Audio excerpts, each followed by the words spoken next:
अरे भाई, आध्यात्मिक की तरह दृष्टि रख, आध्यात्मिक दृष्टि जगा, आध्यात्मिक बोध से जुड़ो।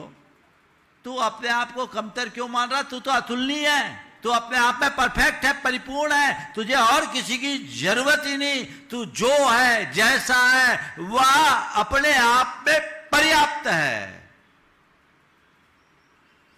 लेकिन क्या होता है, जब दूसरे को देखते हैं, सामने वाले से अपनी तुलना करते हैं, तो अपने आप को कमज़ोर महसूस करने लगते हैं। और जब अपने आप को कमज़ोर या कमतर देखने लगते हैं तो लगता नहीं, मज़ा तो तब है जब हम उस वैसा बने। उसके लिए फिर दौड़ो, प्रतिस्पर्धा करो और एक आडंबर रचो। ये भयानक है। ऐसे आडंबर से बचिए, क्योंकि इसका परिणाम बहुत घातक है। आडंबर का पहला परिणाम, व्यक्ति अपनी वास्तविकता से दूर हो जाता है। वास्तविकता से दूरी, वो एक भ्रामक जीवन जीता है। वो कल्पना के लोक में विचरण करता है। उसके जीवन में बनावटीपन आ जाता है। वो कृत्रिमता का लबादा ओढ़ लेता है, सच्चाई से परांगमुख हो जाता है, जो जीवन को जटिल और कुटिल बना देती। नतीजा, जीवन दुखी हो जाता।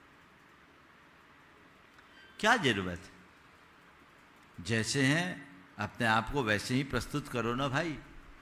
एक बारी तो लगेगा कि आदमी साधारण है, लेकिन तुम्हारी छाप असाधारण पड़ेगी। तुम अपने आप को साधारण रूप से भी प्रस्तुत कर दो तो भी तुम्हारी छाप असाधारण पड़ सकती है। ऊपर के लबादों से नहीं। ऊपर के लबादा को ओढ़ने से क्या होगा? एक बादशाह के सामने कोई संत आए। बादशाह बड़ा अहंकारी था। उसने पूछा कि ये बताओ, मेरा कितना वजन होगा? मेरा कितना वजन होगा? संत ने कहा, एक गधे का। एक गधे का। एक गधा जितना वजन ढो सके उतना वजन। राजा ने पूछा, मेरा कितना वजन होगा? संत ने मुस्कुराकर कहा, एक गधे का। राजा तमतमाया, कहा, इतना तो मेरे कपड़ों का ही वजन होगा। उसने कहा, जहां पना केवल उसका ही आका है, आपका तो कोई वजन ही नहीं। आपका कोई वजन नहीं, कपड़ों का ही मूल्य है। वाकई में जो आडंबर में जीते हैं उनका जीवन वैसा ही बनता है। और ऐसे लोग अपनी वास्तविकता से दूर हो जाते हैं। दूसरी बात, उनके अंदर आत्ममुग्धता का भाव बढ़ता और अहंकार बढ़ जाता है। वे आत्ममुग्ध होकर जीते हैं। अपने में ही उनको अलग लगता है, जैसे मुझसे बड़ा कोई है ही नहीं। वे एक अलग दुनिया में जीना शुरू कर देते हैं और बाद में उसका परिणाम भयावह निकलता है। एक आदमी ने अपना मकान बनाया और मकान ताकत से ज़्यादा पैसा लगा के बना दिया।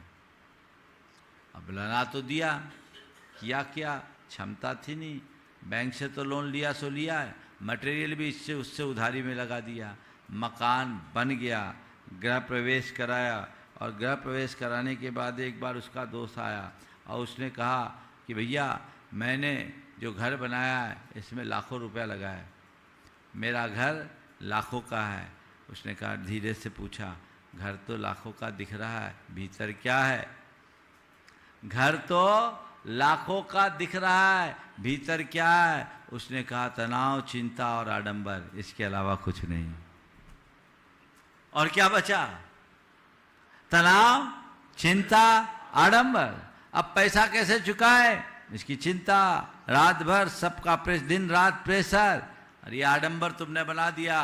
ताम झाम तो खूब कर लिया, लेकिन अपने आप को भीतर से कमजोर कर लिया। महानुभाव, इतना खर्चा करने की जरूरत क्या थी?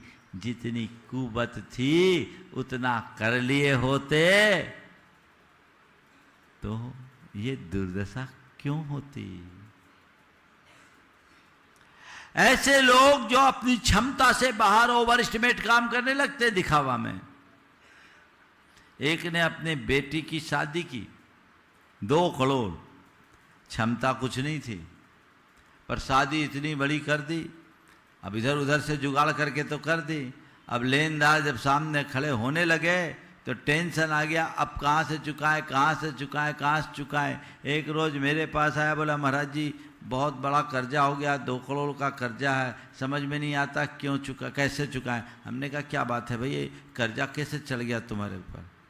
ये कर्जा कैसे चढ़ गया? कोई बिजनेस में लॉस हुआ क्या? महाराज बिजनेस में लॉस नहीं हुआ, बेटी की शादी की ज़्यादा खर्चा हो गया। हम बोले कितना? बोले 2 करोड़ रुपया बेटी की शादी में खर्चा किया और खर्चे हो गए, टोटल हमारा कर्जा 2 करोड़ का है। हम बोले शादी कितने दिन पहले किए? बोले साल भर हुए महाराज जी शादी किए हुए, लेकिन कर्जा है चुका नहीं पा रहा। हमने कहा क्यों इतना खर्चा किया? क्या लड़का वालों ने दबाव डाला था? महाराज दबाव बिल्कुल नहीं डाला था, पर वो बड़े पैसे वाली पार्टी थी, तो हमने सोचा हम कम थोड़ी हैं, हम कम थोड़ी हैं, शादी कर दी। अब अपने आप को श्रेष्ठ साबित करने के चक्कर में ऐसे कर्जे लोगे तो क्या होगा? हमने कहा भैया अब हम क्या करें, जैसा किया ऐसे भोगो, तुम कम थोड़ी हो। मैंने और बोला तुम कह रहे हो हम कम थोड़ी है, तो मैंने कहा तुम कम थोड़ी है, चुकाओ, लाओ आसमान से तारे तोड़कर। महाराज अब समझ में आ रहा है कि हमें ऐसा नहीं करना चाहिए था। और महाराज धर्मपत्नी साथ में थी, उसकी तरफ इशारा करके बोला महाराज ये कहती थी ऐसा मत करो ऐसा मत करो, पर मैंने इनकी नहीं सुनी। एक ही तो अपनी बेटी, अच्छे से शादी करना है, समाज में नाम होगा। हमने कहा जिनको बुलाया खर्चा किया वो जिम के चले गए अपना मुंह मीठा करके, तुम्हें क्या मिला? तुम्हारी जिंदगी कड़वी हो गई। हालत खराब होती है। कब तक वास्तविकता की पोल खुलती है तो मामला गड़बड़ होता है। मैंने कहा एक काम करो, सच में तुम्हारा जो रिश्तेदार है वो बहुत बड़ा आदमी है, और बड़ा आदमी नहीं भला आदमी है, तुम जाओ उसके सामने अपना प्रतिक्रमण करो, उसको अपनी सच्चाई से अवगत कराओ। वो तुम्हारी बेटी से बहुत प्रभावित, और बेटी बहुत संस्कारित भी थी। हमने कहा जाओ उसको अपनी सच्चाई से अवगत कराओ और कहो कि ये मेरी स्थिति ऐसी बन रही है, हम आपसे चाहते हैं कि इस समय उसका मकान था 1.5 करोड़ का तो मकान था। हमने कहा एक काम कर लो, तुम दूसरा बेचे दूसरा ले तो मामला बिगड़ जाएगा, अपने समधी से अपनी तरफ से ऑफर कर दो ताकि तुम्हारा स्वाभिमान भी बना रहे और बात भी बाहर न चले। लेकिन आगे कभी किसी के ऐसी प्रवृत्ति मत करना। बड़ा समधी के सामने ऐसे बोलेंगे तो कैसा लगेगा? उसी के सामने तो हम अपने आप को हम कम थोड़ी हैं दिखा रहे थे। हमने कहा भैया पोल खुलेगी तो मुंह दिखाने लायक भी नहीं रहोगे, जाओ। मैं उस व्यक्ति को जानता हूँ, बड़ा उदार दिल आदमी। बातचीत की, उन्होंने बहुत सुहृदयता से सामने वाले का सहयोग किया। ये तो मकान का ऑफर लेकर के गए थे। मैंने कहा आप मेरे समधी हो, आपको ये सब करने की ज़रूरत नहीं थी, काश आपको ये सब भी करना था तो शादी के पहले कर दिए होते तो मैं उसकी भी पूर्ति कर देता। किसी को कान खबर नहीं रखती। कोई बात नहीं, आपने हमारे घर में अपनी बेटी नहीं दी, मेरे घर के लिए एक लक्ष्मी दी है, मैं उसका सत्कार करता हूँ, अभिनंदन करता हूँ। आप ये रुपये लीजिए और निश्चिंत हो जाइए, आपका मान मेरा मान है। ये उदारता सामने वाले को अभिभूत कर दी, चरणों में गिर पड़ा। बोला चरणों में गिरने की जरूरत नहीं, आप मेरे समधी हो, आपका स्थान मेरे हृदय में, मेरे चरणों में नहीं। लेकिन सामने वाले को एहसास हो गया कि आडंबर का कुपरिणाम क्या होता है।